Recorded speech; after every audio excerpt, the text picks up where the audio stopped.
Hola, buenas noches. Bienvenidos nuevamente al curso de Teosofía. La clase de hoy está nuevamente a cargo de Ariel Barazaga, tercer capítulo de Cosmogénesis. La semana que viene continúa Ariel con Cosmogénesis. Última parte. Bueno, y a manera de ponernos un poquito, aquietar nuestros pensamientos, serenarnos, acá me recuerda Hernán, apaguemos los celulares o silenciémoslos.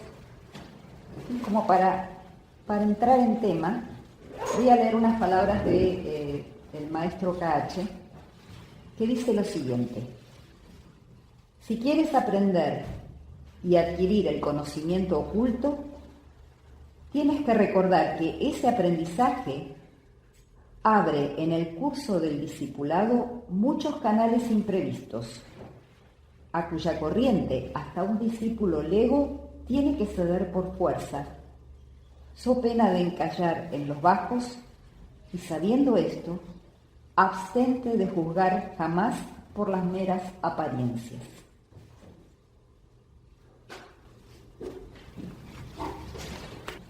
Muchas gracias, los dejo con Ariel. Bueno, gracias, Marcia. Bueno, buenas noches. No tengo frío. Les aclaro que no tengo frío. Me da calor, en serio. Bueno, y les recuerdo que, como siempre, ¿no? Son charlas, pero que pertenecen al programa de un curso. Por lo tanto, podemos interactuar. A la gente, miembros de la casa, también pueden compartir reflexiones, preguntas, hasta respuestas, si las hay. Y si algo no se entiende, me avisan, frenamos y avanzamos, ¿sí? Así que, bueno, y como siempre, a mí me gusta hacer un muy breve repaso de lo que se ha visto antes. Se interrumpió el sábado pasado por estas charlas por fuera del programa del curso que hemos puesto a propósito. Se ha interrumpido el curso, entonces quisiera saber si más o menos traen en mente lo que venimos viendo. Pasó un par de semanas, tampoco voy a hacer un repaso grande, pero habíamos llegado a la segunda ley, a la segunda proposición fundamental del proemio de doctrina secreta. ¿Ustedes recuerdan a qué se refería, de qué era? Acá un poquito de memoria me tienen que ayudar ustedes. A ver los estudios. Sí, Esa era la primera, no, la segunda proposición, ya habíamos llegado a la segunda proposición. La ley de los ciclos, exacto. Y antes de eso, ¿qué habíamos estado repasando? ¿Se acuerdan que habíamos repasado, que habíamos introducido para decir que finalmente la segunda y la tercera proposición fundamental la podíamos sintetizar en la primera? Habíamos hablado de los aspectos de lo absoluto. ¿Se acuerdan qué eran los aspectos? Duración. Otro era espacio. Muy bien. Duración, espacio y me faltó. Y movimiento. En general hablábamos de aspectos cada vez que, de lo absoluto, cada vez que decíamos que algo era absoluto, porque si algo es absoluto, me pusieron un sobrenombre por lo de absoluto, porque digo mucho.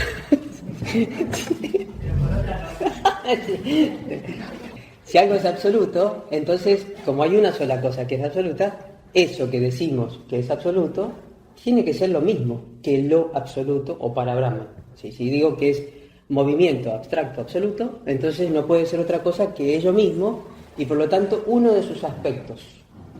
Un prisma, una cara de un prisma a través del cual yo veo lo absoluto o contemplo, digamos, ¿no? Entonces, por ejemplo, cuando hablábamos en algún momento de la idea de orden o de legalidad o de razón por contraposición a todo lo que sea caos, como algo intrínseco y característico en lo absoluto, hablábamos de un aspecto abstracto absoluto que llamamos karma, ¿no?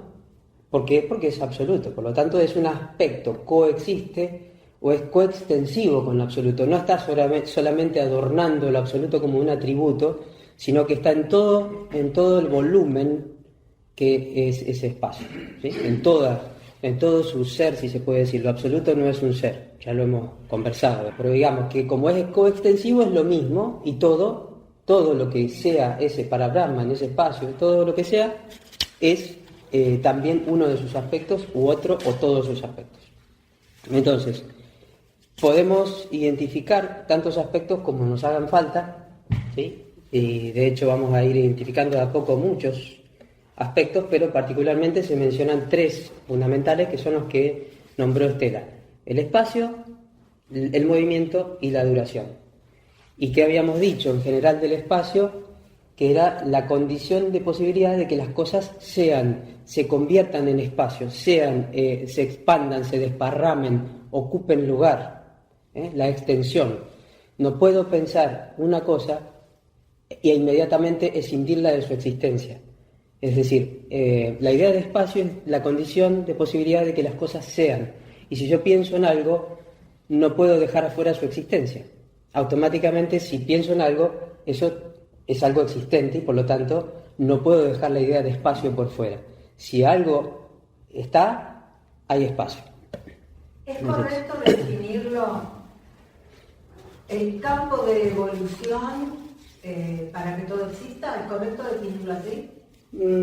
Sí, aunque ahí estaríamos cayendo ya en un nivel, digamos, más manifestado. Acá estamos volando en el ámbito de lo abstracto, ¿no? O sea, tratando de, cuando digo condición de posibilidad de que las cosas sean, y lo mismo que con la duración, no digo son los ciclos en la manifestación, sino la condición de posibilidad de que las cosas puedan durar.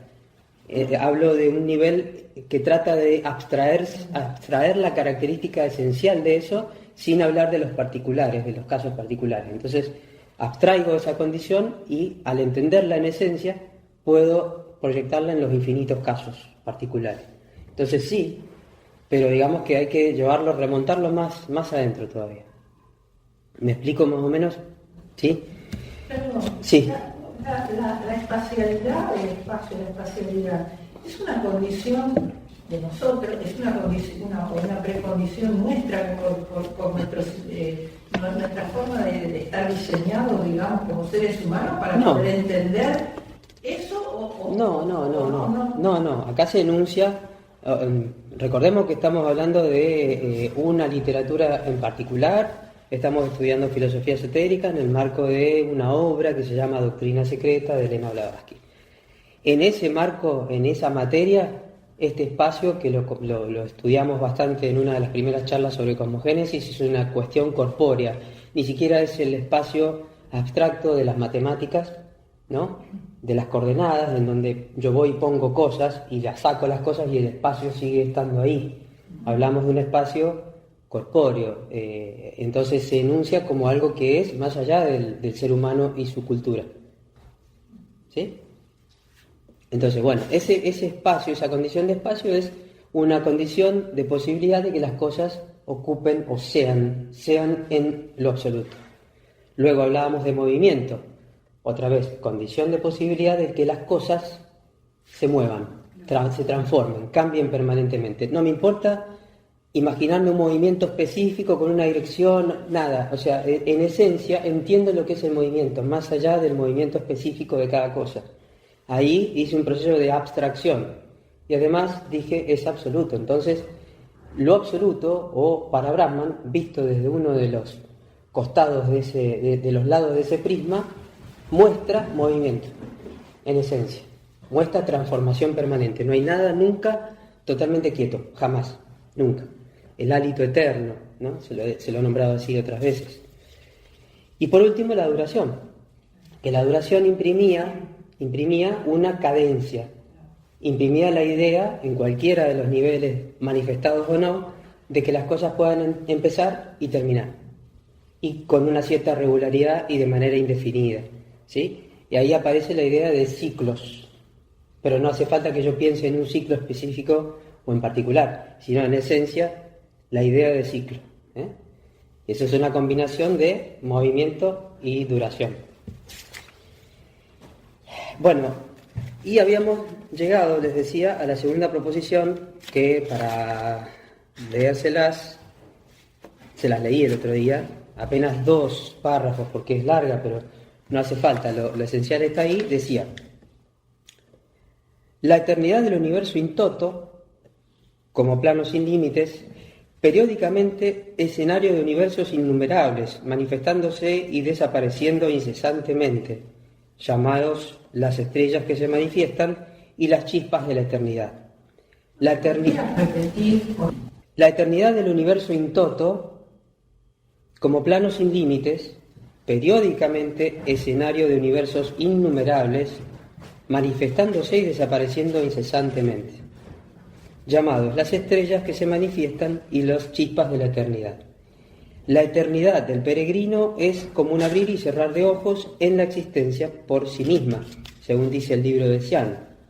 La aparición y desaparición de mundos es como el flujo y el reflujo regular de las mareas. Esta segunda aserción de la doctrina secreta es la universalidad absoluta, y de aquí que les expliqué que antes de avanzar me tenía que meter con la cuestión de los aspectos, porque cada vez que decimos que algo es absoluto hay que prestar atención. Dice, esta segunda aserción de la doctrina secreta es la universalidad absoluta de aquella ley de periodicidad, de flujo y reflujo, o de decadencia y crecimiento que la ciencia física ha observado y consignado en todas las esferas de la naturaleza. Alternativas tales como día y noche, vida y muerte, sueño y vigilia, son hechos tan comunes, tan perfectamente universales y sin excepción, que será fácil comprender cómo vemos en ellas una de las leyes absolutamente fundamentales del universo. Hasta ahí. Hasta ahí habíamos enunciado. Entonces, claro, termina siendo, como les decía recién, una ley universal. Dice, es una ley, la universalidad absoluta, dice, ¿no?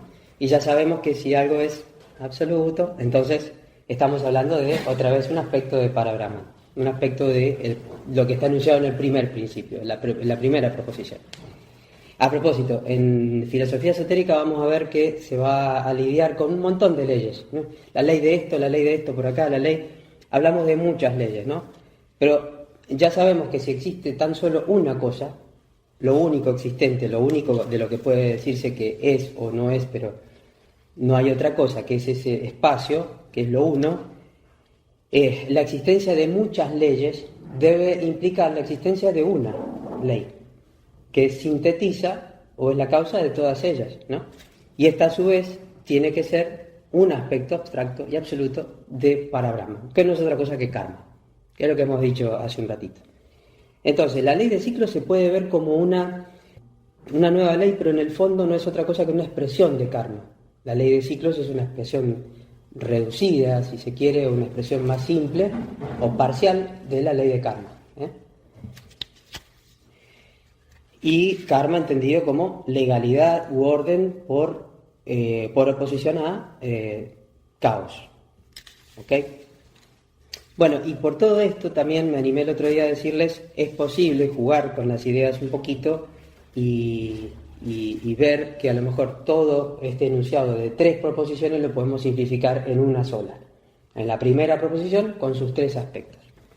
Y habíamos dicho que entonces esta ley de ciclos la podíamos entender a la luz de Parabrahman como la primera proposición fundamental y 2 de sus 3 aspectos que son el movimiento y la duración. Muy bien. Y entonces de esa manera, como va a pasar también con la tercera proposición no es una ley. Ya, vamos a ver si llegamos hoy, si no la vamos a dejar para la última. Requiere, a mi entender, de los 3 aspectos, Parabrahman y 3 aspectos. Acá es Parabrahman y 2 de los aspectos. Esa es la única diferencia que veo yo. Pero bueno, en definitiva nos quedamos como síntesis con un solo principio para todo el sistema, para explicar todo lo que puede explicar la filosofía esotérica como sistema. Recuerden aquello de, mientras más cosas puedo explicar con la menor cantidad de principios, más poderoso, más potente y más hermoso es ese sistema, ¿sí? Es ese poder de lo abstracto, ¿no? De sintetizar y de explicar infinitas cosas con menor cantidad de cosas cada vez. Entonces, fijémonos en el enunciado de recién. Dice, por una parte, habla de la periodicidad en lo manifestado, ¿sí? Habla de mundos que aparecen cíclicamente en lo manifestado. Y a la vez habla de la eternidad del universo in toto. In toto significa en su totalidad, completo. Esa parte de la universalidad, perdón, de la eternidad del universo in toto está implicado o estaría implicada en la idea de Parabrahman, de un espacio que es, a ver si se acuerdan, ya acá me tienen que ayudar ustedes, recuerden que ya llevamos varias clases, ¿cómo es ese principio? A ver, no está de vuelta. ¿Cómo? Infinito, ilimitado, omnipotente, omnipresente, presente, eterno, inefable. Bueno, entonces, en todas esas condiciones que tiene, o si se quiere, características inherentes, porque no quiero decir atributos. Cuando uno dice atributos, está asociando una especie de accidente que se convierte en algo particular o relativo, y rompimos la absolutidad. Si meto un elemento que... Pero en alguna literatura se usan atributos. Claro, pero ahí entendamos esto, es como esta pared es marrón, ¿no? Pero no es marrón en todo el volumen, es en la parte externa nada más. Entonces no representa más que una parcialidad, una cosa relativa. Solo su superficie tiene ese atributo, el resto no. Cuando en lo absoluto hablamos de algo, lo es en todo su ser, en todo lo que es eso absoluto. Por eso decimos que es coextensivo, no sería solo la superficie, sino todo. Si está solo en la superficie es un atributo y es un accidente. Entonces ahí viene lo otro. Está esto y lo otro, aparece la idea del otro y rompemos la idea de absolutidad. De unidad. De unidad. Entonces siempre piensen en eso. Muy bien, ahí Pardela. Bueno, esa es la cuestión de diferenciar entre un aspecto y un atributo. No es un atributo, no sería un atributo. Esta es también una cuestión de terminología. Muy aristotélico, la idea de hablar de atributos, vamos a ir a la filosofía clásica y seguramente vamos a encontrar ahí las categorías de Aristóteles, muy intelectual, en donde los atributos son accidentes siempre, son cosas, entonces quizás por costumbre, para el público que tiene cierta lectura de esa literatura, hay que tener el cuidado de decirle no, ojo, no son atributos que representen parcialidades, son, nosotros acá hemos decidido llamarles aspectos. ¿Y aspectos en qué sentido? En el de que son coextensivos con lo absoluto. ¿Por qué? Porque son absolutos. Si son absolutos, son omnipresentes, están presentes en la superficie y también en toda otra parte, porque son omnipresentes. Y ahí empiezan a aparecer las diferencias, ¿sí? Bueno, entonces decíamos que esa primera parte de la eternidad del universo in toto está implicada en la idea de Parabrahman, que es omnipresente, eterno, inmutable. Y después viene el movimiento en lo manifestado, ¿no? Que por sí solo, y nosotros pensamos en ese Parabrahman y pensamos en uno de sus atributos, que es el movimiento, porque digo, ¿cómo estoy pensando yo que saco la ley de ciclos a partir de Parabrahman y sus aspectos? Ese es el ejercicio. Una parte de esa ley está implicada en Parabrahman. La otra, vamos a ver, la de los ciclos en la manifestación, queremos sacarla a partir de sus atributos. Pensemos en el movimiento. Movimiento implica lo que habíamos dicho, nada deja de cambiar jamás, en ningún momento. Pero movimiento en sí es algo indefinido, no tenemos ni una forma de medirlo, ni sabemos en qué dirección va, en fin, es algo completamente indefinido. Es ese hálito eterno, ese movimiento sin cesar en todos los niveles. Pero si a eso además le imprimimos la duración, que se acuerdan que significaba la posibilidad de que las cosas arranquen y terminen, y una especie de cadencia, no digo decadencia, digo decadencia, velocidad, frecuencia. Hay algo que cíclicamente ocurre y de manera necesaria y de manera indefinida. Entonces, en la idea de duración combinada con movimiento, sí tenemos los ciclos. ¿Sí? Estoy viendo los ciclos en Parabrahman. Entonces, Parabrahman y ya dos de sus aspectos están implicando esa ley de ciclos. Una pregunta. Sí. Alaya y Pralaya serían... ¿Cómo? Alaya y Pralaya. Alaya. Manvantara es. No, cuando Manvantara. empiezan el universo... Manvantara se llama. Yo lo leí como gallo caballo, pero bueno, no importa. ¿Estarían dentro de eso que vos decís? Claro. No existe, es decir, no surge el universo y termina el universo, pero no termina, en realidad vuelve otra vez, se contrae otra vez y otra vez vuelve otro ciclo. Exacto. ¿Me parece? Indefinidamente, sí. Sí, es una expresión de eso. Los ciclos de reencarnaciones nuestras también son una forma concreta de ver en dónde se expresa esa ley de ciclos que es universal y que es necesaria, se cumple sí o sí. ¿Sí? ¿Cómo se dice? No es infalible, sino inexorable. ¿Sí? Inexorable, sí o sí ocurre. Entonces, y por otra parte, por tratarse esos aspectos de los que hemos hablado, de cosas trascendentes, y que son inherentes a lo absoluto, son algo así como esos dogmas divinos de los que hablamos, algo que es en la naturaleza más allá de que a nosotros nos guste o no. Entonces esa ley de ciclos, ese ciclar, ocurre sí o sí, ocurre necesariamente, o como se dice algunas veces, ocurre por necesidad, que confunde porque no es una necesidad del necesito, sino una necesidad del no puede no darse así. No puede no pasar, pasa inexorablemente, ¿sí? Entonces, bueno... Superabundancia, bien, como decíamos. Claro, Por la superabundancia exacto. de vida que tiene. Ahí vamos a caer en esto porque ya vamos a entrar, como ven, vamos bajando en el curso, vamos de lo muy universal, vamos a ir yendo a lo más concreto hasta que ya lleguemos al ser humano, lo describamos en sus componentes y demás, y algo bien más cercano. Pero ya vamos bajando y vamos a caer ahora a la manifestación. Entonces ahí voy a hablar de la superabundancia de vida, que es uno de los modos de verlo, ¿no? El budismo tiene otro modo. Ahora vamos a hablar de eso. En fin, de todas maneras, como decía creo que el sábado anterior, si la señora Blavatsky habló de la ley de ciclos como una de las 3 proposiciones, bueno, vamos a hacerle justicia, debe tener algo de razón. Yo les dije que particularmente a mí me gusta jugar con estas cosas y podría estar equivocado o no, pero lo enuncia como uno de los axiomas. ¿Se acuerdan que arrancamos todas estas charlas diciendo son verdades que se explican por sí mismas y que son la base de todo el sistema? Yo lo que estoy diciendo es no tengo 3, sino tengo uno solo, y me parece que hay 2 que son de una jerarquía menor y que no harían falta porque están incluidas o integradas o sintetizadas en la primera. Bueno, HPB las enuncia a las 3. Entonces le vamos a hacer justicia, por eso estamos analizando las 2 que siguen, la ley de ciclos y la tercera que viene la semana que viene.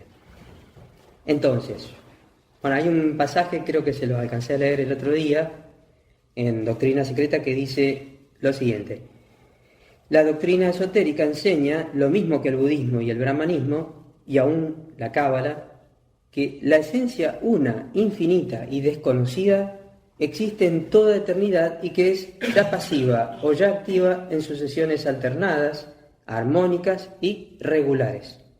En el poético lenguaje de Manu, llámase a estas condiciones los días y las noches de Brahma. El hálito eterno, el respirar inconsciente, el respirar cósmico. Hay un montón de metáforas. Recuerden aquello que dijimos al principio sobre la necesidad de usar metáforas para algo que no cabe en las palabras. Todo el tiempo estas ideas, estas metáforas tratan de ser ventanitas a través de las cuales logramos, en inglés grasp, es como tocar un poquitito la idea, o nos toca, mejor dicho, la idea y nos evoca adentro nuestro una realidad que ya está ahí adentro nuestro. Entonces las metáforas son un modo de atrapar, claro, es una estrategia. No vamos a hacer caber nunca una idea como la de lo absoluto en palabras, pero recurrimos a metáforas y tratamos de explicarlo. Por eso, quien pida una prueba racional de esto se equivoca. Pero quien rechace que es posible decir algo racional sobre esto también se equivoca. ¿Está? Porque no se puede decir eso, porque siempre hay mucho para hacer en ese sentido. Bueno, entonces ya vamos a entrar en el nacimiento de universos, porque ya bajamos, ya vamos a ir saliendo del ámbito de lo absoluto, aunque voy a seguir diciéndolo seguramente. Entonces, en eso que es el espacio, en lo que tanto hemos trabajado, es donde van a nacer los infinitos universos que puedan existir, ¿sí? Un universo o los muchos que haya. Dijimos que en eso, que es absoluto, en ese espacio, hay ¿cuántos puntos posibles en los cuales puede darse? Infinitos. ¿Y hay alguno en donde haya privilegio respecto a otros? No. Todos son igualmente candidatos a manifestar universos, cosmos. Dijimos que cada uno de los puntos metafísicos, ni siquiera ya en la manifestación, sino metafísico, en el sentido trascendental, es potencialmente representante de la totalidad, como si fuera un fractal. Cada punto sintetiza en sí la totalidad. Cada punto, antes de su existencia, antes de una manifestación, ya cada punto sintetiza la totalidad. Y también llegamos a decir que en ese espacio, hay una superabundancia de vida. Miren, en el budismo se habla del tanja, el deseo de vida inacabable. Entonces se lo menciona como la causa de las reencarnaciones que no terminan, ¿no? O terminan después de determinadas prácticas o tipos de vida. Bueno, eso es una forma muy budista de verlo. En el neoplatonismo es más común hablar mucho de lo uno, como haría Plotino, y decir que lo uno tiene una superabundancia de vida, otra vez una metáfora, tan grande, tan infinita, tan ilimitada, que desborda. Tiene necesariamente que desbordar, no puede no pasar, necesariamente desborda, se sale de sí, en sí misma, no afuera, otra vez, ojo con el afuera. Cuando desborda de vida, no desborda allá y se queda acá. En sí mismo, de adentro a afuera, desborda de vida. Dijimos entonces que hay superabundancia de vida que desborda. ¿Cómo desborda? Al ritmo de esa segunda ley de ciclos. ¿Sí? Desborda y dice, sí. De vida, cuando decís de vida, ¿qué sería de esta vida? Sí, de vida física, de vida, no. Vida total, en su totalidad. Esta más toda la que siga hasta lo infinito. Hacia adentro, digamos, ¿no? Y hacia todos los límites. Todo. Cuando hablamos de vida universal o vida una, estamos hablando de la totalidad de lo manifestado y lo no manifestado, lo que sigue más allá todavía. La sumatoria de todos los universos posibles, que eso aún así sería algo limitado, algo que termina en algún lugar. Bueno, imagínate que sigue y no tiene límites. Bueno, la sumatoria de todo eso que no acaba nunca. Como les dije alguna vez, en realidad hay que ser capaces de pensar primero en esa infinitud, que tratar de construirla como una secuencia que voy agrandando porque no voy a terminar nunca. Esa infinitud primaria, esa es la vida universal. Cuando hablo de vida universal o vida una, estoy hablando de eso. ¿Incluye esto? Claro que sí, lo incluye, pero no es solo esto. ¿Sí? De nada. Entonces, como este brotar de vida, este derramamiento, digamos, por superabundancia de vida, ocurre al son de esa ley de ciclos, ocurre también ¿cómo? Necesariamente. Ocurre inexorablemente, no puede no pasar. No puede no pasar. ¿Cuál es la causa de eso? ¿Qué tendríamos que decir acá? ¿Tenemos forma de saber la causa de por qué pasa eso? Pero dice que es raíz sin raíz y es imposible. Es imposible y en todo caso la causa reside en el misterio mismo del por qué la vida es la vida. En por qué ese para Brahman es para Brahman y no otra cosa. No se nos dice por qué. Se enuncia como un axioma. Se lo enuncia como un axioma. Pero no se dice... Sí. Va a salir en los diálogos de la doctrina secreta cuando el grupo le pregunta a Blavatsky por qué este misterio de la vida. Y ella contesta, yo no sé nada, pregúntele a Brahman. Sí, esas cosas que tiene ella que descolocan a propósito, ¿no? Con ironía, Claro, pero a su vez no es un misterio que no se pueda atrapar de alguna manera en nuestras meditaciones, porque justamente a nivel intelectual lo único que puede hacer uno es llegar al límite de eso y ponerse a los pies de eso, en donde ya el pensamiento se llevó a un nivel de refinamiento tal que ya toca la intuición directa. Entonces, quizás no lo vamos a ver, pero vamos a tener una noticia, una vibración de qué sería eso y una especie de estado de arrobo, una especie de mini éxtasis, no sé cómo decirlo, pero eso ocurre en el silencio de cada uno en la contemplación, no con un proceso racional. Ahora, el proceso típico de un jnana yogi o de un jnana yoga, de la práctica de jnana yoga, es llevar el esfuerzo fino, si se quiere, fino, muy fino, porque no es concreto. Ustedes ven que esto que estamos haciendo no es un esfuerzo concreto, mental, cuadrado, con formas. Estamos tratando de hacer algo muy, muy, muy sutil. Llevar eso a un extremo en donde eso se toque o se conecte con las intuiciones espirituales. Ese es un poco el secreto. Entonces, sí, ¿podemos tener una idea de eso? Sí, quizás sí, pero eso es muy íntimo, no es comunicable. Alguna persona por ahí en su palabra, en su speech, pueda llevar una carga de eso y hacer que en alguien eso resuene adentro. Pero puede no pasar. O puede pasar que las personas no estén receptivas, o puede pasar que el emisor no lo transmita, no lo sé. Pero es una experiencia íntima, no se puede comunicar. Entonces, la causa de que eso ocurra así está dentro de ese misterio que significa eso, justamente, ese silencio en el cual reside la razón de ser, que es ello mismo. Dijimos que ese principio absoluto, omnipresente, es causa de sí mismo, ¿no? Y ahí lo redujimos a una sola cosa como un axioma, como se explica por sí mismo, no por otra cosa. ¿Está? Ahora bien, en eso que es absoluto, en ese espacio, un punto cualquiera, uno de esos puntos que tiene en esencia la totalidad, no es un centro de conciencia. ¿Por qué no es un centro de conciencia? Porque para que hablemos de centro de conciencia tiene que haber un reino, digamos, un espacio y un límite hasta el que hay un conocimiento y un gobierno, digamos. Y entonces, si hay una frontera y un límite final, habrá un centro, y ese será un centro de conciencia. Pero si estamos hablando del espacio ilimitado, absoluto, que no tiene fronteras, no hay tal centro. Todos los centros son igualmente posibles, y entonces no hay un centro de conciencia. Y en definitiva, cualquiera de estos procesos, esos brotares que estamos mencionando acá, no son conscientes, son inconscientes. ¿Sí? Tendría que haber un ser para que haya un centro de conciencia. Un ser que tiene su centro de conciencia y cuya conciencia llega hasta un cierto límite. ¿Sí? ¿Hasta ahí me van siguiendo? Ahí en el final es cierta la idea de la generación espontánea. En este nivel podríamos decir que sí. Entonces, esos brotares por superabundancia de vida que ocurren sí o sí, ocurren de manera inconsciente, ¿no? Son inicios de universo, digamos.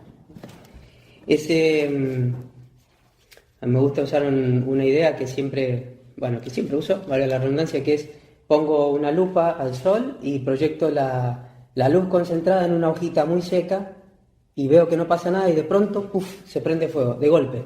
Todos de niños, o por lo menos en Mendoza era muy común, teníamos una lupa y jugábamos con eso y veíamos ese fenómeno. Es instantáneo, es espontáneo, es instantáneo. Obviamente que si uno lo mira microscópicamente va a ver que químicamente la hojita está cambiando, se está secando. Bueno, no es esa la idea, es qué es lo que percibo. Entonces, se trata de algo que brota de manera instantánea, espontánea, necesaria e inconscientemente, ¿sí? Y ocurre en la infinidad del espacio. ¿Y el espacio qué le pasa? ¿Qué le pasa al espacio cuando eso ocurre? No se inmuta, no le hace ni cosquillas, no pasa nada. Porque si no, estaríamos hablando de la ruptura, de esa unicidad interna que hay en el espacio. Estaríamos hablando de que aparece lo otro. Y cuando aparece lo otro, rompemos la idea fundamental de todo el sistema. Entonces, las cosas aparecen. Les dije el otro día la imagen que siempre uso de un mar. Traten de imaginarlo sin bordes, ¿no? Todo lo más grande que puedan, y bolsas transparentes adentro que están pinchadas, digamos, y tienen permeabilidad y tienen agua adentro. A simple vista, y están llenos, todo ese mar está lleno de bolsas transparentes de supermercado, sin marca, transparentes, con agua adentro. A simple vista ustedes ven y no ven discontinuidades, ven un mar. Y sin embargo hay unidades, pero esas unidades además están conectadas. Entonces hay la inmanencia de lo absoluto que estaría representado por el agua, y hay la trascendencia, porque no cabe todo en cada bolsita. Pero esas bolsitas en el seno del agua, por estar pinchadas, no le hacen nada al seno del agua en sí. No se mosquea, no se ve afectado, ¿eh? No hay aparentemente una cosa diferente. En el seno de ello aparecen esas bolsas que no son otras cosas que seres, en este caso, representan seres. Entonces, en cada uno de esos puntitos, les decía, ocurre algo que en doctrina secreta se menciona como irradiación. Me había olvidado de decir el término desde el arranque.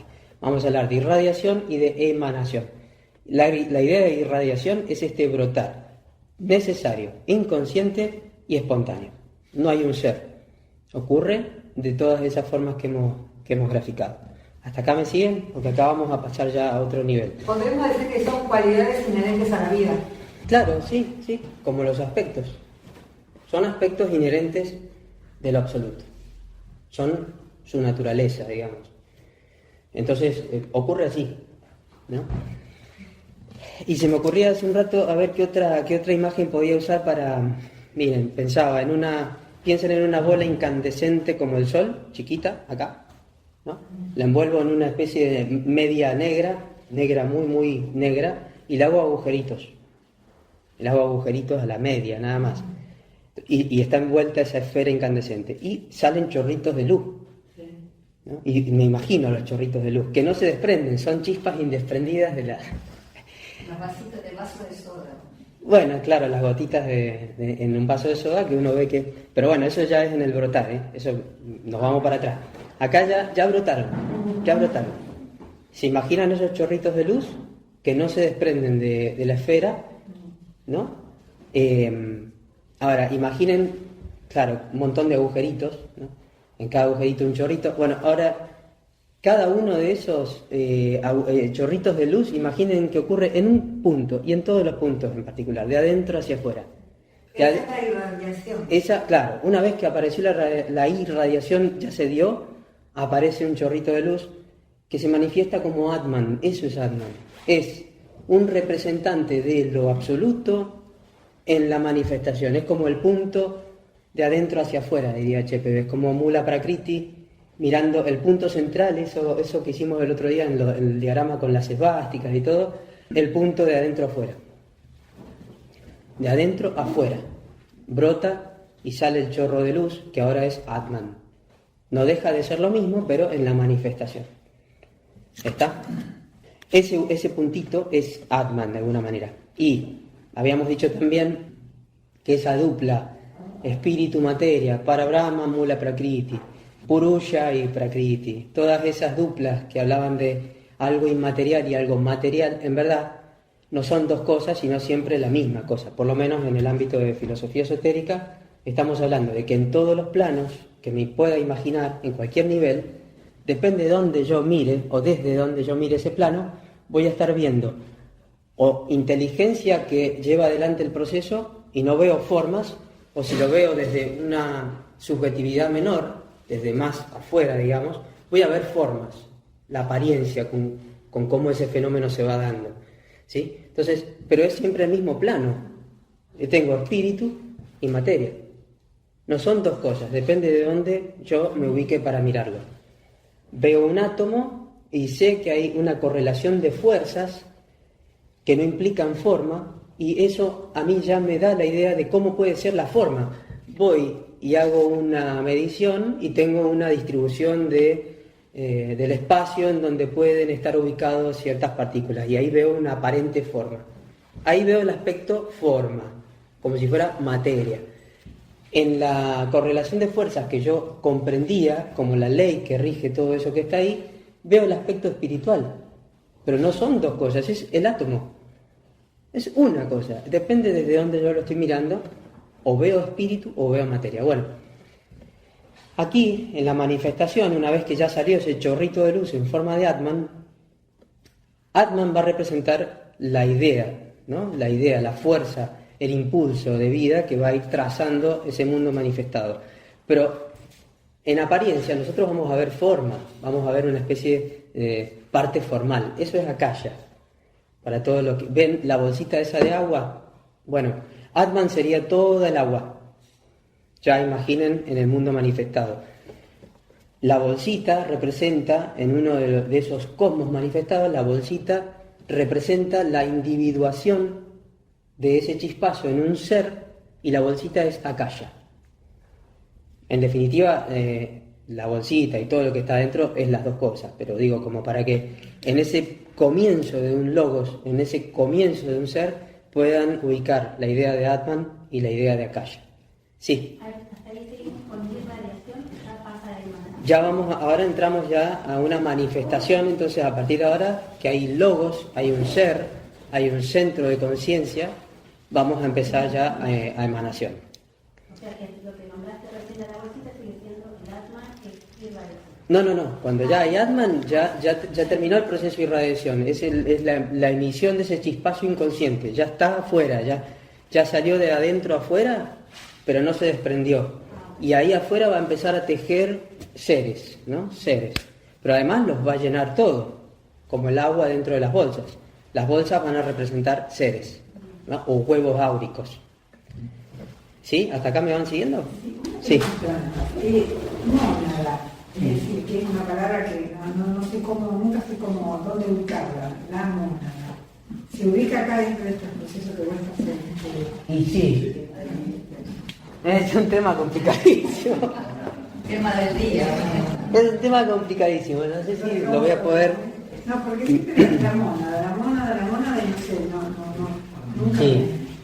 Bueno, la idea de mónada la podemos ver a diferentes niveles. Si hablamos de lo uno o lo absoluto, para Brahman, ni siquiera mónada sería ahí, porque mónada ya es casi como si fuera un ser, ¿no? Y el espacio no es un ser, es más que eso, o menos, o no es nada, porque no hay un centro de conciencia. Digamos que en cada uno, en esa esferita que yo me imaginé con chispazos que salen, ¿no?, de luz, que también Atman, la sumatoria de lo que esto proyecta hacia la manifestación es la mónada. La mónada universal es la sumatoria de lo que Atman teja en toda la manifestación. Porque no hay discontinuidad. Atman es lo absoluto proyectado hacia afuera y proyectado como si fuera carne, ¿no? O sea, es el espacio manifestado combinando todos los seres que van a originarse, ¿no?, en todos los puntos posibles, porque además acá vamos a ver que esto es un ser, ¿no? Acá arrancó Atman, es uno de estos pasitos. Arrancó Atman y trazó un ser, un logos, un huevo áurico, una de esas bolsas. Pero hay otros, ¿no? Y después adentro de estos también hay otros. O sea, y Atman lo está... no solo lo permea todo, sino que es todo. Atman, a través de su otra cara, que es Akasha, está tejiendo una tela que es un continuo, que no tiene un solo hueco. Eso no es la mónada. Bueno, eso es la mónada, claro. Esa es la mónada en su naturaleza inmanente, digamos, metida en la manifestación. ¿Sí? Complejo meter la idea de mónada. Pero sí. La mónada es uno. Claro. La palabra mónada significa uno. Y estamos hablando de inmanencia. Está en todo. Claro. Está en el mineral, en el vegetal, en el animal y en el ser humano. Exacto. Está en todo. Después, obviamente, en la literatura uno va... siempre digo, esta literatura es contextual. En muchas páginas uno va a encontrar que habla de la mónada humana. Bueno, hay que tratar de entender a qué se está refiriendo. Se está refiriendo a Atma Buddhi, ¿no? Ya van a entrar con los principios en el ser humano y no sería un tipo distinto de mónada, sería algo así como la mónada única atravesando el estado humano, podría decirse, ¿no? Así como atraviesa el estado mineral, exacto. Una oleada de vida que va animando diferentes expresiones. ¿Sí? Lucas. Quiero preguntar, entonces Atman son todos los rayitos, no un rayito. La sumatoria total de todos los rayitos en todos los puntos. Okay. Es la manifestación. Perfecto. Y la segunda pregunta era, ¿es lo mismo decir huevo áurico que Akasha? Akasha y huevo áurico son lo mismo, solo que Akasha es la naturaleza constitutiva, digamos, el material con el que está, la naturaleza material de ese huevo. El huevo áurico es una expresión de individualidad, es un principio de individualización o individuación. Es decir, en un momento donde se individualiza la materia. Claro, se hace un ser, nace un ser que es este huevo y que tiene un centro de conciencia y que se conecta con lo absoluto a través de Atman, que es su centro de vida, como lo es de todo. Podríamos Simple. decir que Akasha es el elemento que constituye a un huevo áurico Áurico, sí. que tiene su limitación. Claro, que tiene su frontera. No sé si ayuda a esa diferencia. Así es. Ari, podemos Sí. decir que Atman entonces es como, figurativamente hablando, como la sangre de todo el sistema, lo que permite que la vida Exacto. se manifieste en ese huevo que está constreñida a esa Así es. O sea, a ese universo, y Atman sería lo que la vivifica, la fluidiza Y es la vida hace en- posible que la vida es la vida en sí, porque digamos, Atman, supongamos, se mete por acá, Atman. Y bueno, a ver, esto es tan abstracto que por ahí, no sé si está siendo claro o no, pero supongan que traza este nuevo ser, como este que dice acá, ¿no? Acá adentro va a tener como ramificaciones, pero después va a tener ramificaciones como capilares, y más chiquitos cada vez, y la totalidad entera, y también lo que sigue por fuera, todo el cuerpo manifestado, cuerpo kármico manifestado, y es Atman, o sea, no solo lo vivifica a través de canales, digamos, más grandes, como el Atman entrando en nuestro ser, como se lo dibuja, como llegando al chakra coronal, pero no entrando, ¿no? Como una influencia. Pero Atman también es el trazado de ese cuerpo manifestado, cuerpo akáshico, ese tejido akáshico que se va haciendo cada vez más denso y se autoteje desde lo más sutil del huevo áurico que representa la individualidad, porque Atman en sí es un principio universal, no es de un ser. Entonces, Atman se expresa a través de la idea de huevo áurico, que es lo más sutil y que es Akasha puro. Y hacia adentro hay un ser, y ese Atman se sigue expresando como Akasha, que se va autotejiendo, haciéndose cada vez más complejo, digamos, y trazando una anatomía interna, digamos. ¿Sí? No sé, Luca. No sé si está bien, pero lo veo como estos documentales donde te muestran el huevito de la gallina, de cualquier pajarito, que es como que primero es muy indiferenciado y después se van viendo el embrión, cómo pasa el embrión a algo más estructurado, como que cada vez se individualiza más, pero en un principio son como limitas de aparato circulatorio que está alimentando algo que todavía no se sabe qué es. Exactamente así, porque de hecho en todos los procesos de la naturaleza se recapitula esto mismo, ¿no? Y lo que dice Marce se parece a la idea de un sistema circulatorio, porque uno en el sistema circulatorio, no sé si alguna vez vieron esa muestra de bodies, que son, ¿lo vieron? ¿Vieron el sistema circulatorio? ¿Hasta qué límite de ramificación llega? Que uno ve casi la silueta de un cuerpo humano, pero en términos de arterias, venas y capilares cada vez más chiquititos. ¿Para qué? Si se fijan en cómo es la estructura de los pulmones. Es impresionante. Además de ver cómo lo hacen, cómo lo logran con cuerpos reales. Bueno, es un sistema de ramificaciones que llenan el todo, digamos. O sea, no, digamos, esa ramificación en capilares cada vez más chiquititos no cesa nunca.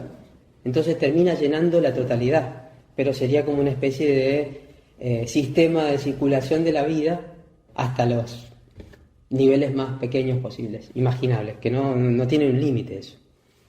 Pero sin espacios, No hay huecos, como algo sólido, digamos. Así. termina siendo cuerpo, Bueno. estructura, anatomía, así se lo podría ver. Bueno, ese aspecto material que te da la idea de algo material es lo que llamamos Akasha, esa contracara material, pero no deja de ser lo mismo que Atman. Atman Akasha es la dupla que antes llamábamos para Brahman y Mula Prakriti a nivel de lo abstracto, de lo absoluto. Bueno, entonces ahora, ¿qué tenemos acá? Tenemos Esto no es un... ¿Qué ven en eso ustedes? ¿Qué se imaginan que hay ahí en ese nivel? Hay una frontera, ¿no? Definida. Hay una frontera ahí definida, y entonces ¿qué hay? En algún lado, internamente, si hay una frontera, ¿qué hay? Hay un centro de conciencia. Entonces, eso es un ser consciente, eso es un ser, empezando por ahí. Ya no es la seidad, o lo absoluto, o el espacio, sino que es un ser que vive en el espacio y que brotó en y del espacio, como las bolsas de agua en el seno de agua. Entonces es un ser. Hay conciencia que es capaz de contemplar la infinitud de la que viene a través de este chorro de luz que es Atman. Puede ir hacia adentro y a través de su huevo áurico, y lo más sutil de su huevo áurico, el trasunto de lo absoluto que es Atman, es el puente que le permite contemplar de dónde fue emanado. ¿Sí? Hasta ahí me siguen, ¿no? Bueno, eso que mira provoca un recuerdo, digamos, una especie de, ¿cómo es que se llamaba en el Fedón? Una reminiscencia, ahí hay una especie de contacto con aquello que es la fuente, ¿no? Y esa fuente no tiene límites, es lo absoluto y demás. Podemos decir que responde a estímulos internos y externos. Claro. A partir de ahí, todo lo que ocurra... No hay un yo soy, hay una conciencia que responde a estímulos. Claro. No hay un yo soy todavía. Hay un soy, digamos, hay una conciencia de ser. No quizás yo soy yo, pero sí un soy. Ni siquiera un yo soy, un soy, un siendo en gerundio, un siendo, lo siendo. Acá ya hay ser. Entonces hay conciencia, y esa conciencia es capaz de contemplar e internamente en ese huevo, en ese área de gobierno, digamos, que llega hasta ese límite, es capaz de generar un continuo de emanaciones, ahí vamos entrando, que van a ser a su vez otros seres que viven dentro de ese logos, o ese ser, y que es lo que traza finalmente una escala de jerarquías que son un continuo, ¿no? A ver, entonces, hemos visto que a partir de la irradiación, ese proceso con el que arrancamos, apareció un logos, ¿no? Es un proceso que viene desde lo premanifestado, cuando hablábamos de no lo absoluto, pero, a ver, ¿se acuerdan de estos dibujitos? El cuadro negro, bueno, esto era negro, después aparecía un disco y después aparecía un punto. ¿Qué? Un punto. Ese punto era capaz de conectar lo infinito con lo finito. Ese punto representa este chispazo. Representa cualquiera de estos, en cualquier punto. Ese chispazo que viene y pone en movimiento acá necesariamente algo que termina siendo, en algún momento les hice el dibujito completo y aparecía la esvástica, ¿no? Como la vida rotando en una dirección, eso después se frenaba y rotaba en la otra dirección porque se iba a dormir, digamos. Así se iba a dormir hasta que, bueno, hay varios ahí en el medio, quedaba otra vez y se iba, digamos, para el otro lado. Y después volvía y así, ¿no? Entonces, desde este momento hasta que aparece la manifestación, hay todo un proceso en el que el logo prepara de adentro a afuera la manifestación. Aparece la cruz primero. En algún punto aparecía la cruz, que es la proyección hacia afuera de lo que va a ser un logos y todo lo que contiene adentro. La materia, claro. Que no es otra cosa que el espíritu en un plano más de densidad. Claro, podemos decir que eso no es otra, aparece de la nada. Exacto, podríamos decir que la materia como espíritu cristalizado, condensado, o el espíritu como materia sutilizada. Son, otra vez, imágenes para no tener que, no son mías, esas se han dicho muchas veces, es para no tener que hablar de dos cosas distintas, ¿no? Es lo mismo. Entonces, ahí adentro karma, que es ese aspecto de inteligencia que hay en lo absoluto, que es inherente a lo absoluto, karma acá se ve acorralado, se ve como apretado en una finitud, y todo lo que ocurre aquí, mientras antes las líneas de causalidad, ¿no? Causa-efecto, que es lo que representa karma, podían moverse libremente, acá tienen un borde, se ven como tenisadas, como apretadas, es como pegarle una patada a un avispero. Todo se vuelve loco ahí adentro, se tensa, todo se tensa. Eso es karma en la manifestación. Básicamente es lo mismo, pero acá en la manifestación esta tensión que existe, expresada por karma, va a tender a que el área de conciencia de este ser sea cada vez más grande, se expanda. ¿Sí? Estoy tratando de jugar con imágenes como para que se entienda conceptualmente qué es karma y que se vea la diferencia que hay a nivel de lo absoluto y después al nivel de lo manifestado. Si quieren hacer... Igual en las clases de karma eso se va a ver más tranquilo. Sí. Igual, como me pasó con esta segunda proposición, que no pude dejar aparte la cuestión de los aspectos, cuando vamos a la tercera, nos encontramos que se menciona karma. Entonces, sí o sí, antes de charlar de la tercera proposición fundamental, tenemos que hablar de karma. No, justamente no hay un tema nuevo, todos son aspectos de lo mismo. Y entonces uno se encuentra que para explicar uno hay que explicar 20 cosas previas y al final tenés todo en una charla de cosmogénesis muchas veces está todo implicado, ¿no? Así que bueno, pero va a haber dos charlas de karma en donde vamos a ver eso, karma a nivel universal y el karma a nivel distributivo, ya en el ser, digamos. Entonces, acá adentro ya, cuando tenemos un ser, no hay irradiación, hay emanaciones. ¿Qué son las emanaciones? Las emanaciones son procesos conscientes.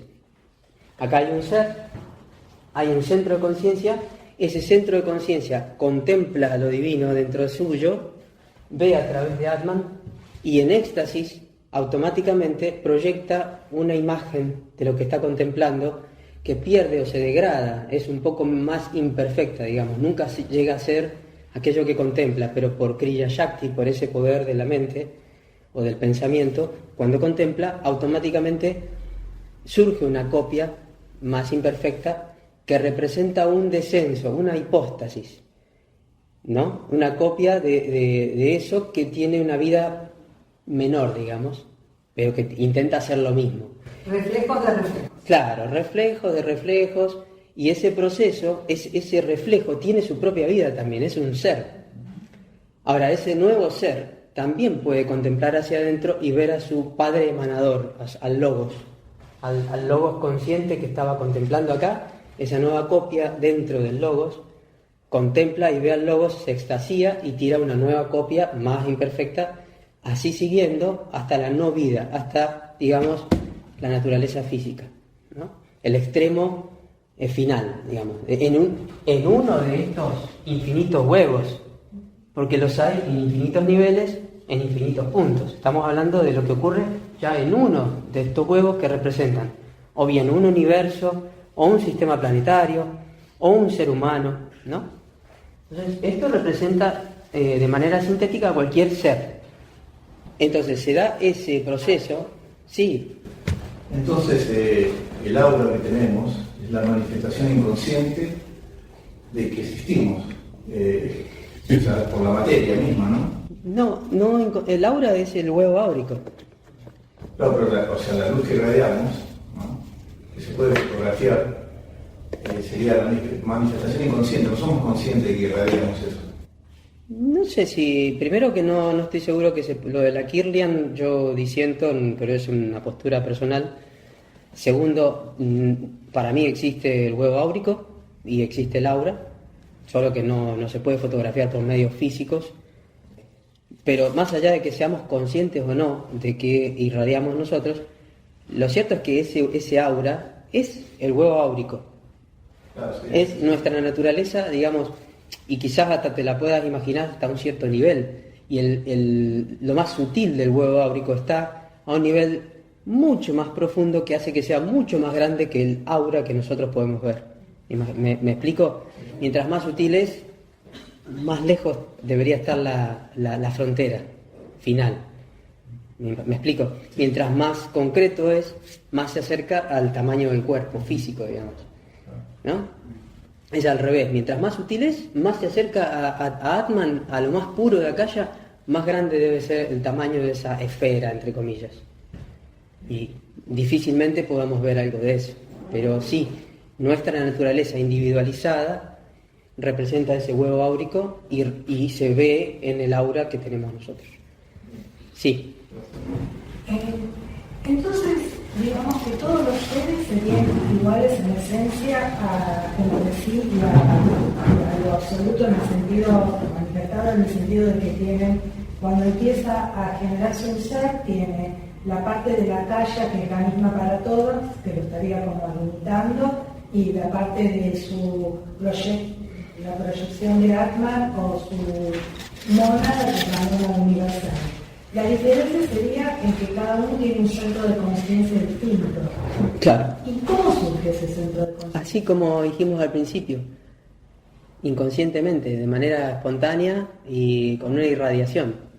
Una vez que eso se lanza a la vida, se va a dormir y después vuelve a, digamos, se va al pralaya, se va del otro lado del pizarrón. El puntito ese se va del otro lado y vive de otro lado, después vuelve y vive de este lado, después... Pero la primera manifestación, digamos que es un chispazo inconsciente como este de acá, que arrancó desde lo absoluto y en lo absoluto y de manera inevitable. Es lo que hablamos recién como irradiación, de todo eso, inconsciente, necesariamente y espontáneamente.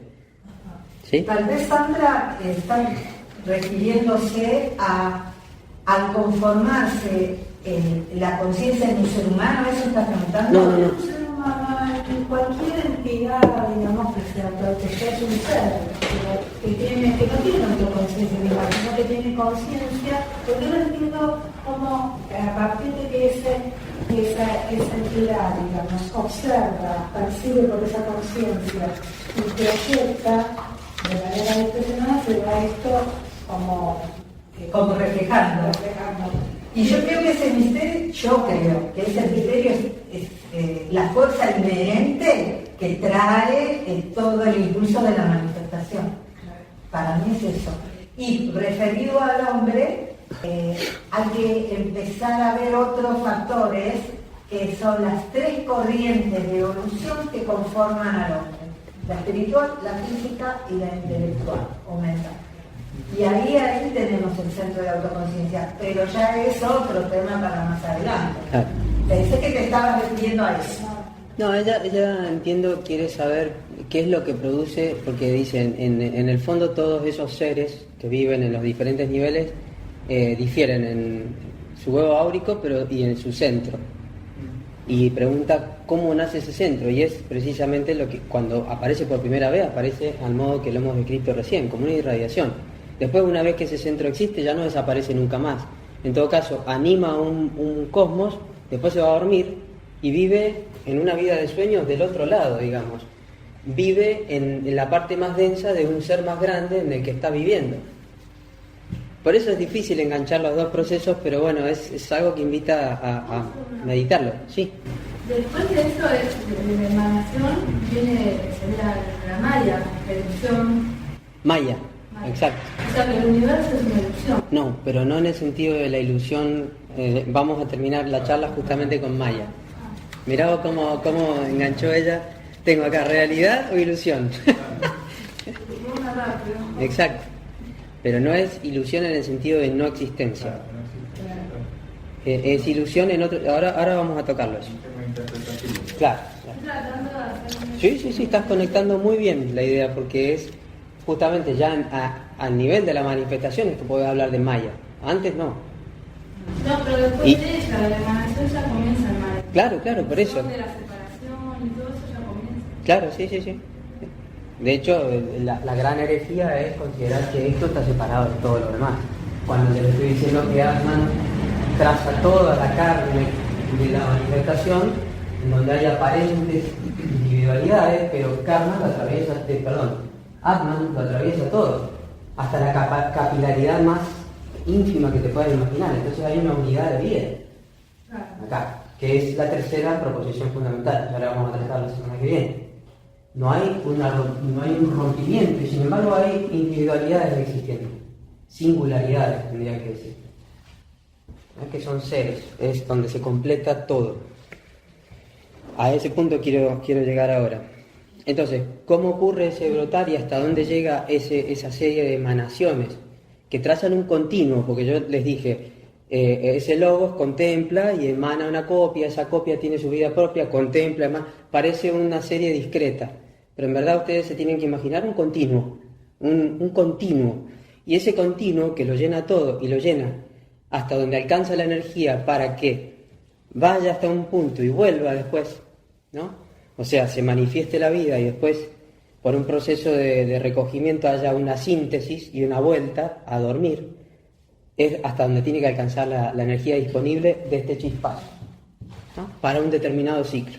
Bueno, en ese trazado hay un continuo, en donde la seidad, a través de su representante que es Atman, autoteje por Svabhava, que es lo que hemos estado trabajando mucho, autoteje una anatomía interna, ¿no? Se autocomplejiza para que se termine armando una unidad en donde, así como antes en cada punto metafísico teníamos la totalidad, ahora en un centro de conciencia, ya en un ser, exista la posibilidad de expresar la totalidad o, lo que es lo mismo, un ser completo, ¿sí? Ese ser completo además va a tener que tener no solo la idea de completo en el sentido que tiene todas las facultades posibles, incluso dormidas, sino que va a tener que tener órganos, entre comillas, a través de los cuales expresarlo.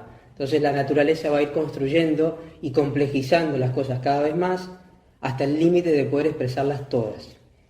Una vez que está completo eso, ¿qué tenemos ahí? Los estudiantes de un ser humano. El ser humano es la síntesis o la idea de ser humano, es la recapitulación de todos los procesos hasta llegar a una unidad compleja y muy compuesta, muy compleja y mejor dicho, una unidad compuesta y muy compleja que tiene la totalidad ahí y tiene todos los órganos para manifestarla hacia afuera. Ahora bien, ahí está todo dormido, ahí empieza el desarrollo espiritual. Es desplegarlas, despertarlas, actualizarlas. Las funciones a través de esos órganos. ¿Sí? Bueno. Es el proceso de autoconciencia. Exactamente. Hasta que no hay un ser humano no hay una conciencia digamos, de un centro de conciencia superior, vamos a decir. Exacto. Y el ser humano aquí... La fuente de nuestro origen. Claro. La idea del ser humano la introduje antes de tiempo, quizás para que nos demos cuenta, porque es lo que más cerca tenemos, pero es lo mismo que la idea de logos. En cualquier lugar en donde se reúna una totalidad, hay la idea de ser humano, una especie de galaxia con un centro, como si fuera una galaxia, que es precisamente eso, una estructura muy hermosa, armoniosa y un centro, bueno, o puede ser muy inarmoniosa, ¿no? Porque es muy básica, muy nueva quizás. Bueno, eso también es ser humano, en el sentido más amplio posible, es un logos, es un cosmos. Bueno, es un macrocosmos y existen infinitos niveles. Y dentro de cada nivel existen también otros subniveles, digamos, de cosmos que viven en otros mayores y así.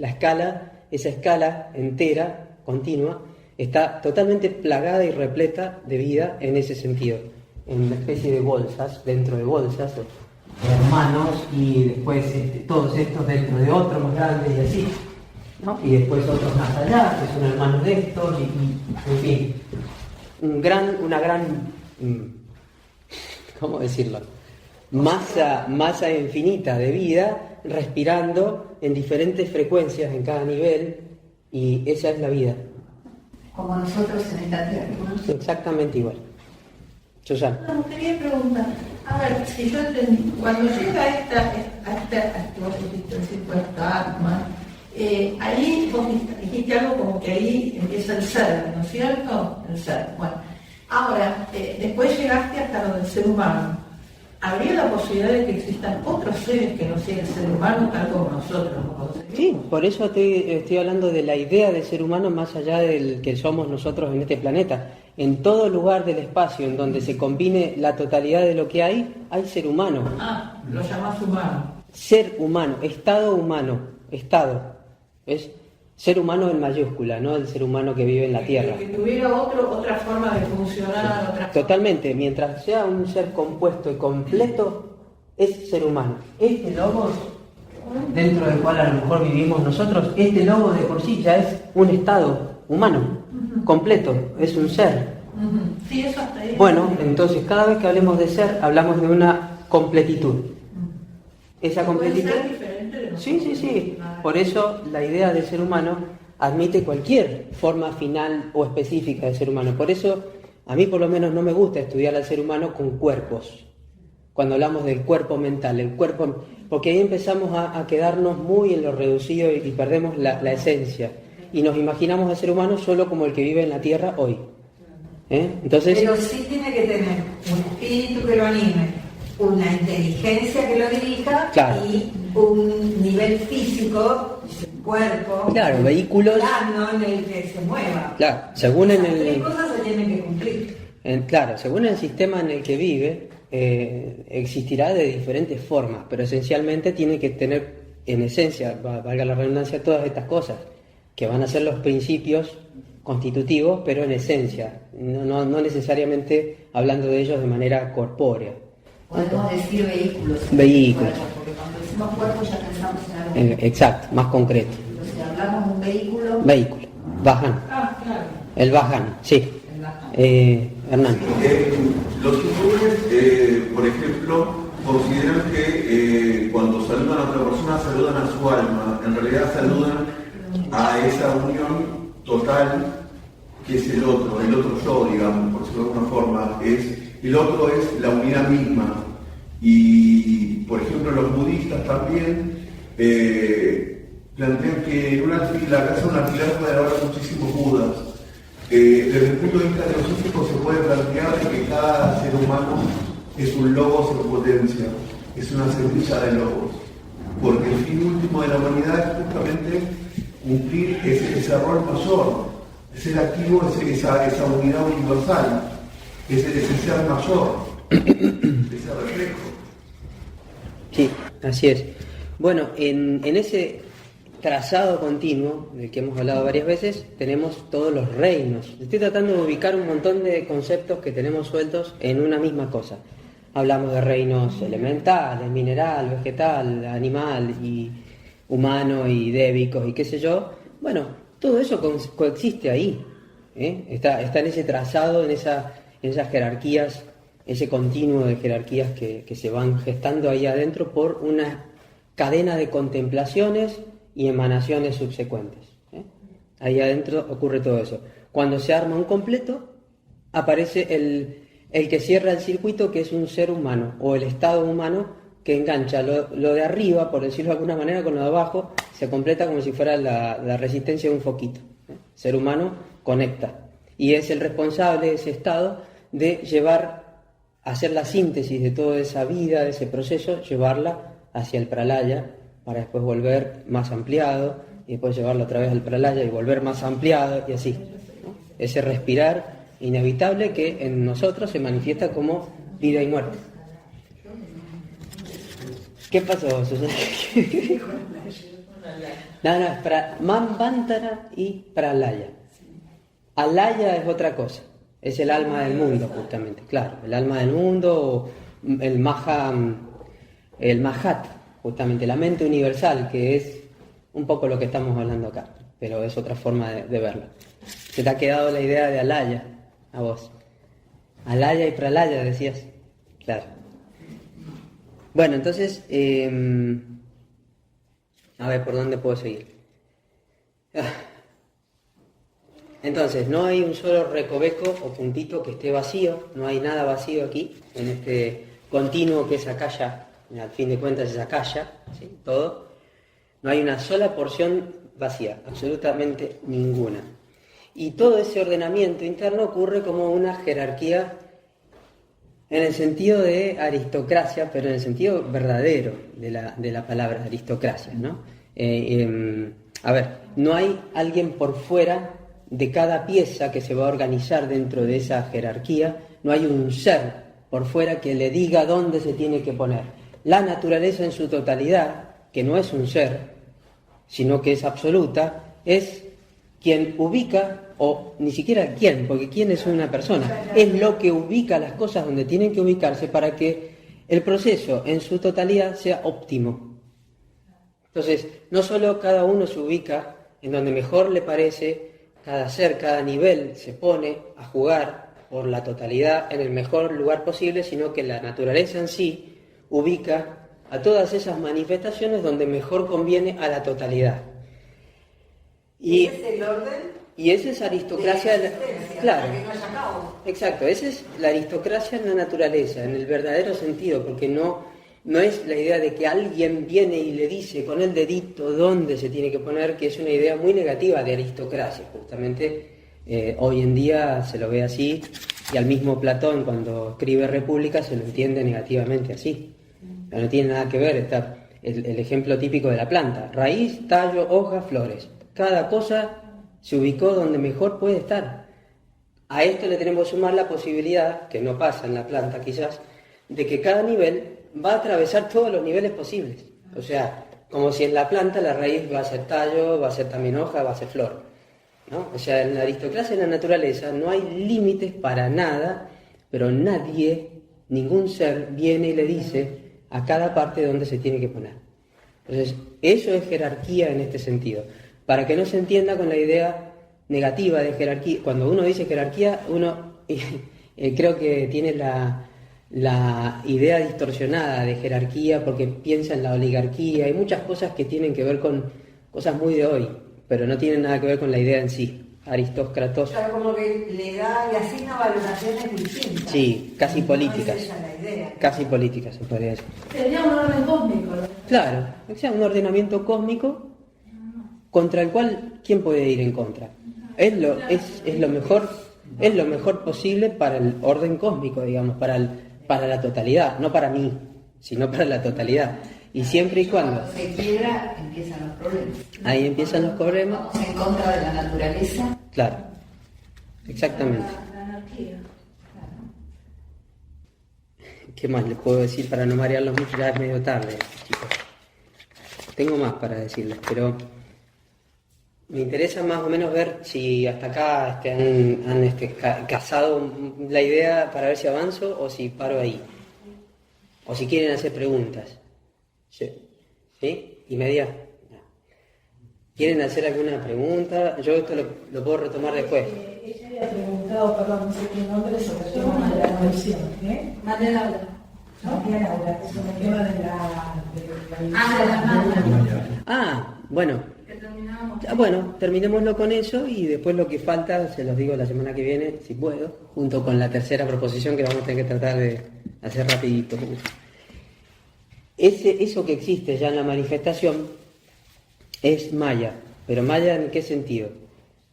Cuando anunciamos cómo eran los axiomas de la filosofía esotérica y toda su componente dinámica, digamos, dijimos que la vida nace de adentro hacia afuera, se proyecta desde lo subjetivo hacia lo objetivo. Entonces, mientras más hacia afuera esté la manifestación, menos real es. O sea, la carga de realidad es mayor mientras más adentro vas. Pero eso no significa que algo sea directamente no existente en cualquier nivel. En cualquier nivel externo y totalmente externo que puedas imaginar, aún así tiene un grado de realidad. Y aun cuando vos o yo no podamos ver qué hay detrás de eso en sí, hay algo y no la nada. No hay un vacío, no hay una no existencia. Además de eso, maya significa que lo que haya nunca deja de cambiar y por lo tanto no hay un ente fijo, permanente. ¿Está? Entonces, no hay un ente, y si no hay un ente, no puedo atribuirle una especie de realidad estática o permanente, porque está transformándose, porque en la manifestación, producto de que uno de los aspectos del absoluto es el movimiento, nada deja de transformarse todo el tiempo. Y en ese sentido, nada de lo que a mí en apariencia me transmite la idea de un ser permanente, fijo, nada fijo. Entonces ahí hay una ilusión, en ese sentido. No en el sentido de que eso es no existente. Algo hay ahí, algo hay detrás de eso, pero no necesariamente lo que yo creo. No todos son proyecciones de uno mismo, eso, porque el No. concepto de Maya, viste que está bastante... En Maya tiene, ahí yo te dije dos componentes. Una es la realidad de las cosas existe en mayor o en menor medida, pero no hay no existencia. Si yo me voy hacia afuera, de adentro hacia afuera, hacia el mundo material incluso, esto no es ilusorio en el sentido de que no existe. Es menos real o tiene una carga de realidad menor que si me fuera al mundo interno. Pero no deja de ser algo hay acá, y no la nada. No hay vacío, no hay una ilusión en el sentido de no existencia. Existe algo.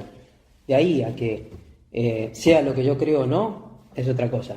Después otro nivel relacionado con Maya es que lo que sea que yo veo, en realidad a mí me parece que permanece, pero no permanece. Entonces no es un ente, está transformándose. Y el tercer nivel es la subjetividad con la que cada ser percibe la misma cosa.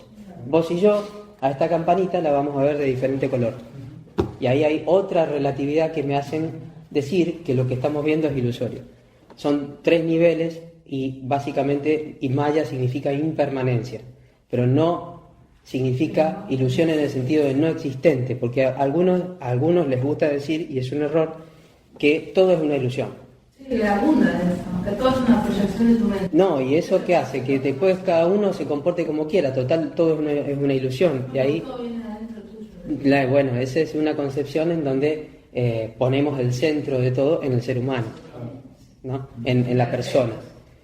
Claro, es un sistema, es como decir, el mismo, no sé, Descartes elaboró una etapa, inició una etapa del pensamiento filosófico occidental en donde, ¿qué pasaba? El yo soy, luego existo. Entonces, toda la realidad existe porque está mi mente y existe eso. Depende de dónde lo enfocamos. Nosotros acá, desde un principio mismo, hemos trazado que la realidad no está en la existencia mental de un ser humano. Está mucho más allá. Y está inmersa o inmanente en eso que termina siendo la mente humana, en todo caso. Pero entonces no cabe la idea de Maya como proyección mental imaginada por un ser humano. Es muy de un sistema muy particular eso, pero entonces debería darle otro nombre y no Maya, porque se ha robado un concepto de la India antigua, Maya, que es mucho más que eso. No es esa ilusión mental que se proyecta de nuestra mente hacia afuera. Es otra cosa. ¿Está? Esa es un poco la idea. Lo asociamos con impermanencia al término Maya. Sí. Igual, impermanencia, entonces desde el momento del punto, todo es Maya. Exacto, exacto. Lo cual no significa que no haya un ser que se está transformando. Nosotros no somos los mismos desde que nacemos hasta que morimos. Eso es Maya en el sentido de que todo el tiempo nos transformamos. Si alguien pretendió que el que murió es el mismo que nació, ahí es donde se equivoca, porque es una transformación constante. En ese sentido, pero nunca dejó de haber un ser manifestado ahí. Tampoco ahí está la cuestión de, no es mentira, Maya no es sinónimo de mentira o ilusión en el sentido de que no existe. No en el sentido de falso.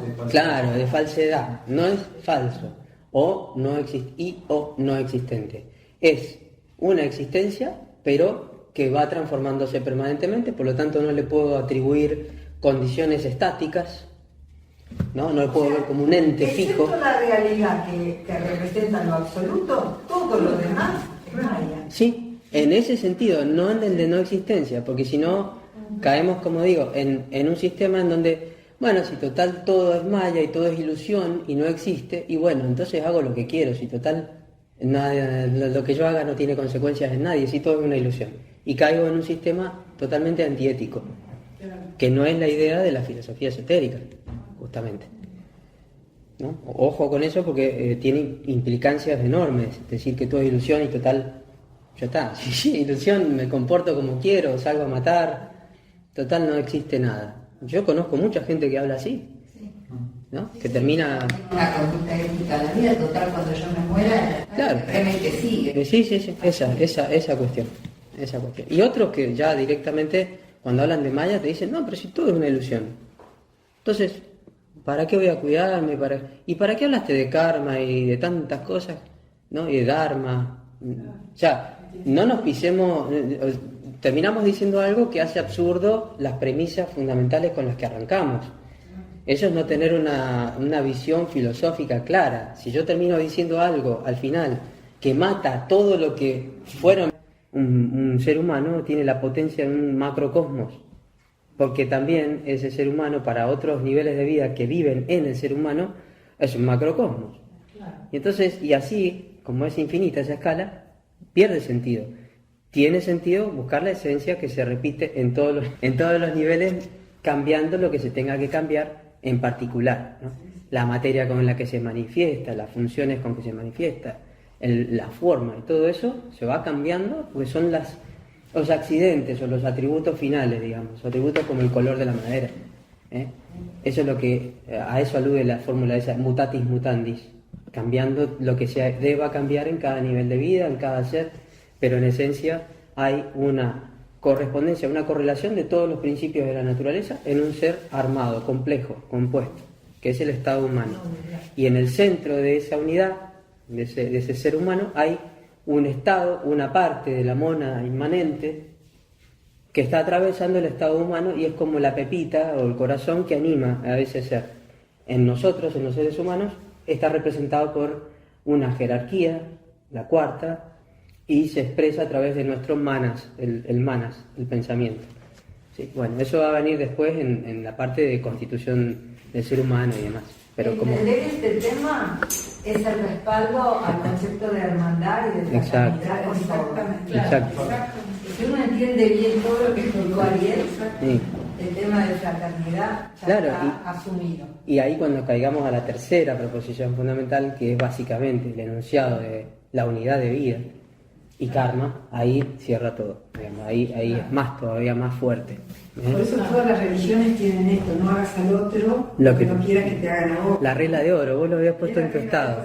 El Dili la pasó el Dili. y yo la puse en mis estados, pero era algo... Casi todas las religiones tienen la misma regla parafraseada en diferentes De modos. distintas maneras, pero es eso. Exactamente. Es decir, respeto al otro, porque el otro el daño que estoy haciendo al otro me lo estoy haciendo a mí. Exactamente, el respeto a la unidad de vida. Estás destruyendo la armonía que tiene en sí la naturaleza.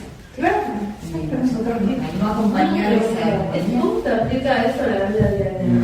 O sea, por ejemplo, si viene una persona, no te porque a veces uno, cuando son chicos, pero después uno crece, te van endureciendo, pero el otro es una basura, comilla, y vos tenés que estar así. No, caer en la falsedad no.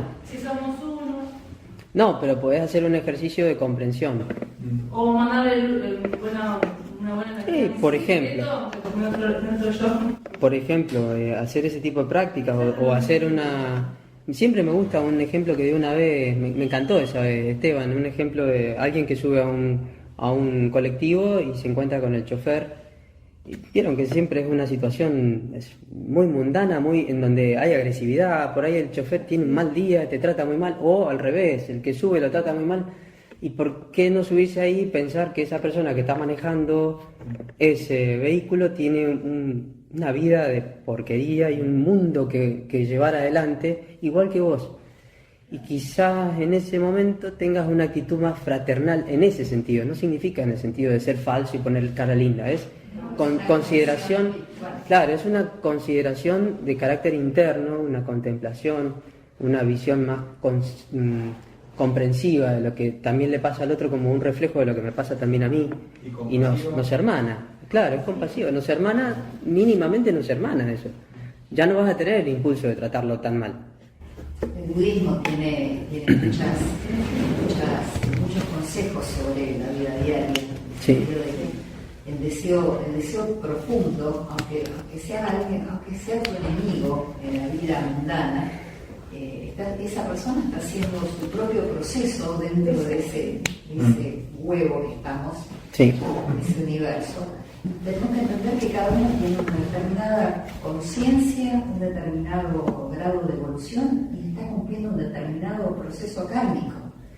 Entonces, quizás una meditación por la mañana es que todos los seres sean felices, porque si todos los seres son felices, En definitiva, yo también. claro, y además que se armoniza todo. O sea, el deseo de que alguien sea feliz automáticamente te pone en contacto desde el corazón y no desde la cabeza, que es de donde salen todos esos pensamientos, Claro. que basura, que este tipo no me lo aguanto, etcétera, etcétera. No, pero ignoras y le decían el mismo por ver. Puede ser. Una forma de Sí, digamos, de las formas... Yo vivía en un mundo ideal, ¿no? Con la carta No, por eso, o sea, la forma... De correr, porque yo soy parte del costo también. La forma específica es una cuestión de cada uno, porque depende de nuestra historia personal, depende, pero siempre hay algo para hacer, digamos. La idea no es caer, ahí voy chicos, no es caer en el trato falso, eso tampoco tiene que ver, sino... Es cosa de la vida diaria, ¿no? Empezar a aplicar la vida más importante. Sí. Por ejemplo, por lo menos me decía a mí misma, no le tires. Claro. No, neutralizarlo aunque, pero no es falso porque no lo sabes. No. Yo estoy diciendo, te digo que despiertes, te digo, ¿no? Sí. Pero por mí misma. Sí, y eso ya es Cuando limpiar luz a la chica, Sí. una cosa así, es mejor que estar Obvio. tirándole la otra energía. Obvio. Eso ya sería entrar en la fraternidad. Sí. Aunque no lo quieras desde el ego, no sé cómo. Sí, desde la personalidad tenés un conflicto, pero algo dentro tuyo, quizás desde más adentro, comprende y sí, es un comportamiento fraternal. Pasa que la fraternidad está mal entendida, la fraternidad no es... El mundo de hoy que vivimos es medio inexplicable. Bueno, por eso, no se tiene que entender mal, tampoco tiene que servir como un relajo de, bueno, listo, entonces no hago ningún esfuerzo por tratar de llevarme bien en la personalidad también, no. O dejar que el otro te haga todo. No, bueno, por eso, no, por eso hablé de una conexión interna, una comprensión de carácter interno. Sí, esperen que me ha pedido la palabra Sandra, Lucas y después vos, Eri. Sí. Eso que estaba diciendo María Laura, que en realidad si una persona está teniendo que vivir una situación de agresión, supongamos con un compañero de trabajo, que es algún tipo de persona, la hermandad no significa estar en una posición de víctima, sino emplear esa situación y estoy viviendo como una herramienta para yo conocerme a mí misma por qué estoy viviendo esa situación, porque ahí sí viene la proyección. Hay algo en mí que me genera que esté viviendo esa situación y lo que tengo por ahí, lo que tengo que aprender es a tomar distancia, a poner un límite, a emplear recursos internos para cambiar eso, pero no someterme a una agresión. No sé. Exacto. Claro, eso, permitirme que me agredan, no es hermandad. No, eso sería un atropello para tu propio ser también, que tiene que...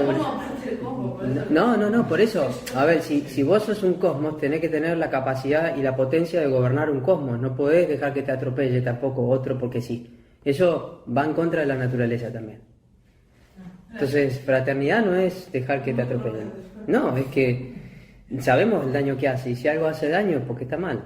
Así que... Podemos decir que la fraternidad es la visión interna, o sea, cómo yo me expreso y lo demás ocurre en consecuencia. Claro. O sea, Siempre hay que ir al enfoque interno primero, al Estado. Lucas y después Erika. Y... yo lo pensaba más del punto donde se junta lo que creo de la psicología con lo espiritual, es creo en un proceso de duelo, de asumir un daño grave, por ejemplo, no sé, cualquier caso muy extremo, tipo violencia de género, abusos, cualquier tipo de situación interpersonal.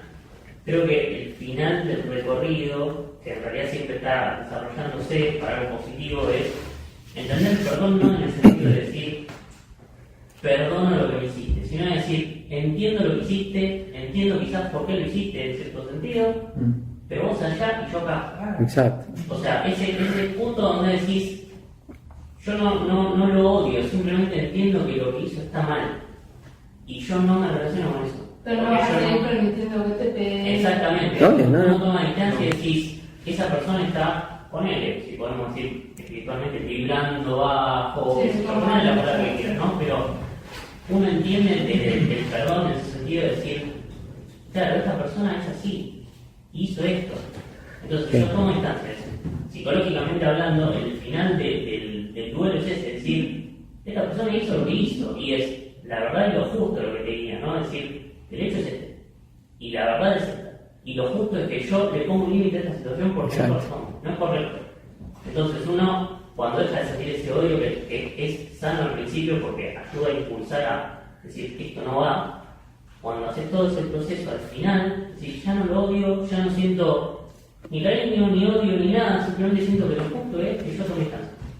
Entonces, ahí es donde uno también, entre la psicología y la espiritual, hace un clic y decís, entiendo, perdoné, y ahora estoy en otra frecuencia para seguir haciendo mi vida algo más productivo, en el sentido de no estar al lado de lo malo, lo dañino, lo que produce odio, no estar al lado de una persona que me humilla, me maltrata, me pega, me hace todas cosas malas. Estoy entendiendo esa situación, ahora puedo entender otras cosas más, se abre la puerta a otras cosas. Claro, y por vibración ya no te va a tocar. Exactamente, uno cuando aprende del dolor, pero genuinamente aprende del dolor, se crean muchas herramientas para poder avanzar. Esa persona bien es un maestro, porque uno es tuyo, porque se porque uno tuvo que vivir esa situación. La hermandad es ver que tuve que vivir esa situación para algo, pero no necesariamente lo tengo que seguir viviendo para toda la vida. Claro. En ese sentido, No se puede cambiar, digamos. nosotros somos hacedores de la naturaleza, tenemos que co-crear con ella. ¿Va a haber una clase de destino y libre albedrío? Sí, en Karma vamos a hablar de eso.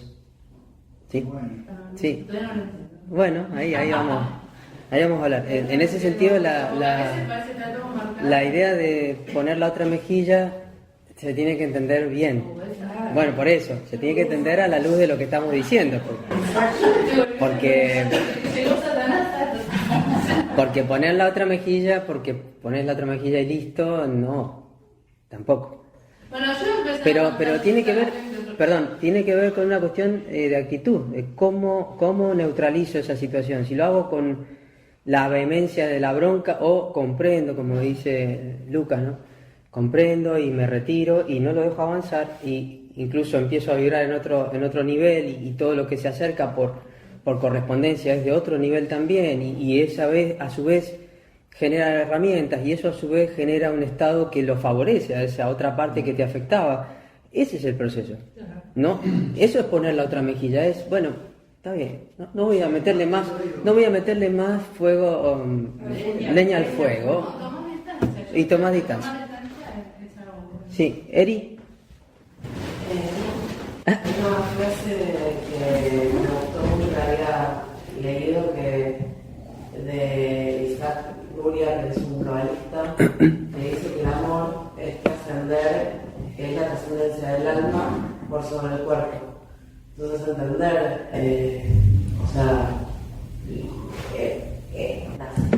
lo que nos individualiza, lo que nos separa, en realidad es la personalidad del cuerpo, pero en realidad lo que decía Lili, entender la unidad no tiene que ser algo. Tenemos perdón, no sé cómo me van hablando, pero esta cosa de lo que decías, de vibrar en la misma sintonía, es porque alejarse de donde. Bueno, el amor no puede ser dolor. O sea, el amor es dolor. No tiene. Está bien.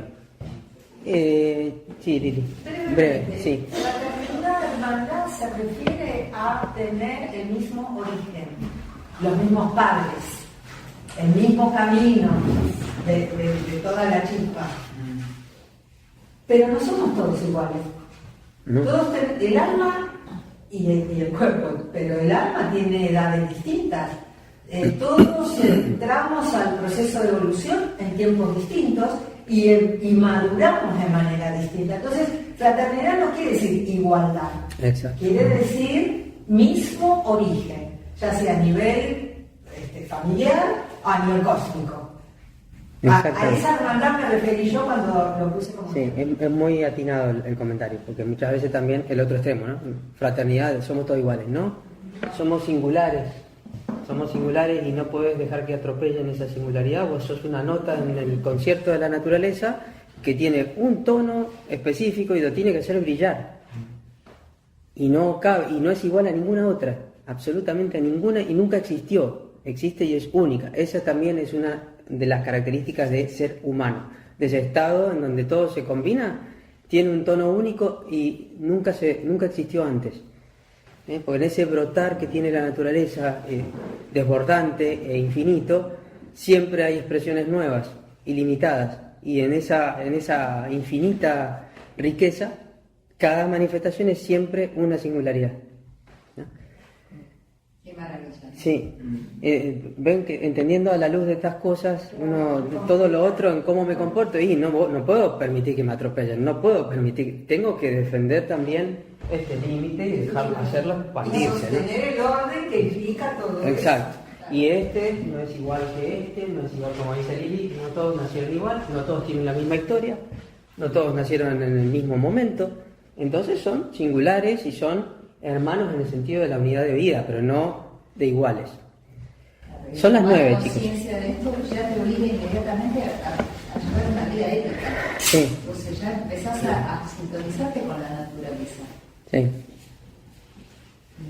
Nos queda una clase más de cosmogénesis. Cosmogénesis. También encontramos a antropogénesis. Sí, ya. Va a ser motivo de Ya, sí. Si querés podemos agregar una segunda de antropogénesis más. No, te la dejo a vos. Y corremos el resto para más allá. No. Si querés, vos la das. No, vamos juntos.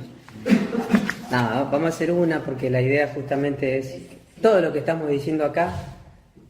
Queda claro que lo estamos diciendo a nivel de un ser humano que, lo he dicho cuántas veces ya, es lo mismo en cualquier escala. Entonces, hablar de antropogénesis, que es lo mismo que la cosmogénesis, pero a nivel del ser humano, no va a ser otra cosa que, en esencia, lo mismo que todo lo que tenemos acá, con algunas particularidades que se dan en el elemento más. Claro, más cercano, digamos, pero no diferente para nada. Para nada. Y qué importante es todo esto para la educación, ¿no? Cuando nos planteamos qué educación tendríamos que tener planteamos para... Exacto, si la competencia, la cooperación, si cosas así, ¿no? ¿Y de dónde? Y claro. poner los límites, esto de los límites que hablaron recién me parece que es un punto fundamental. Sí, y la actitud con que se hace, ¿no? ¿Qué es eso? Es con qué intención y con qué actitud se hace, más que nada. El estado interno, con que se lo hace, o se lo deja de hacer.